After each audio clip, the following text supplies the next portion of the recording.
बिहार और यूपी विधान परिषद के चुनाव होने हैं। ऐसे में आज बीजेपी ने बिहार के 3 और यूपी के 7 विधान परिषद उम्मीदवारों की सूची जारी कर दी है। आपको बता दें कि विधायक संख्या के हिसाब से एनडीए कोटे में 6 सीटें, जेडीयू से 2, हम से 1 और बीजेपी के हिस्से में 3 सीटें जानी है।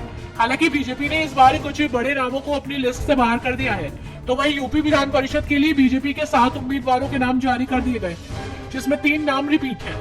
बरेली पर खामोश कांग्रेस लोकसभा चुनाव के लिए कांग्रेस की पहली लिस्ट में अमेठी और रायबरेली का नाम नहीं है।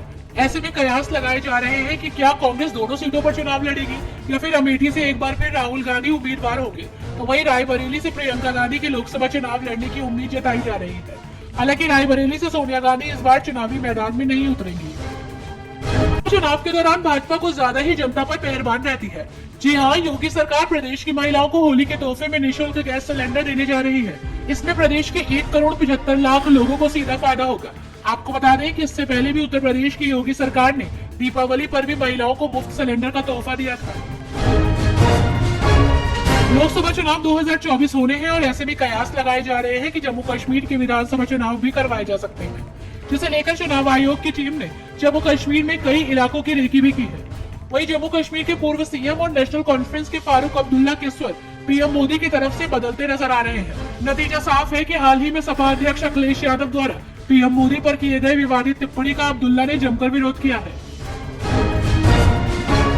आगामी लोकसभा चुनाव को लेकर केंद्र की सत्ताधारी पार्टी भाजपा अपने कुनबे को बढ़ाने में जुटी है। आंध्र प्रदेश में चंद्रबाबू नायडू की अगुवाई वाली तेलुगु देशम पार्टी और बीजेपी के बीच गठबंधन की डील अब पक्की हो गई है। भाजपा के राष्ट्रीय अध्यक्ष जेपी नड्डा ने अपने ज्वाइंट स्टेटमेंट में एक बयान दिया है और कहा है कि बीजेपी, टीडीपी और जनसेना लोकसभा और विधानसभा चुनाव एक साथ लड़ेंगे।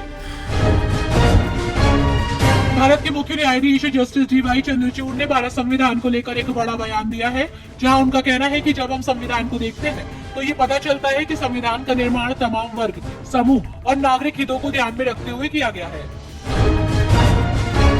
भारतीय किसान यूनियन के राष्ट्रीय प्रवक्ता राकेश टिकैत ने रालोद और एनडीए गठबंधन पर एक बड़ा बयान दिया है, जहां रालोद अध्यक्ष जयंत चौधरी को सलाह देते हुए कहा, राजनीतिक पार्टियों के गठबंधन तो होते और टूटते रहते हैं, मगर भाकियू कोई राजनीतिक पार्टी नहीं है। भाकियू ने हमेशा किसानों के हक की लड़ाई लड़ने का काम किया है। बीते दिनों दिल्ली के इंद्रलोक रोड पर नमाजियों को लात मारते हुए एक पुलिसकर्मी का वीडियो वायरल हुआ था, जिसने काफी हंगामा मचाकर रख दिया था।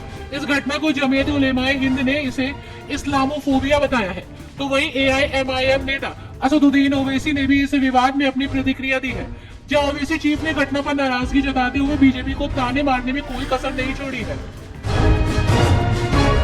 राष्ट्रपति द्रौपदी मुर्मू के बुलावे पर दिल्ली गई अनुसूचित जाति की 300 महिलाओं को राष्ट्रपति भवन और अमृत उद्यान का भ्रमण कराया गया, जिसे देखकर जिले की कई स्वयं सहायता समूह से जुड़ी महिलाएं खुशी से झूम उठी।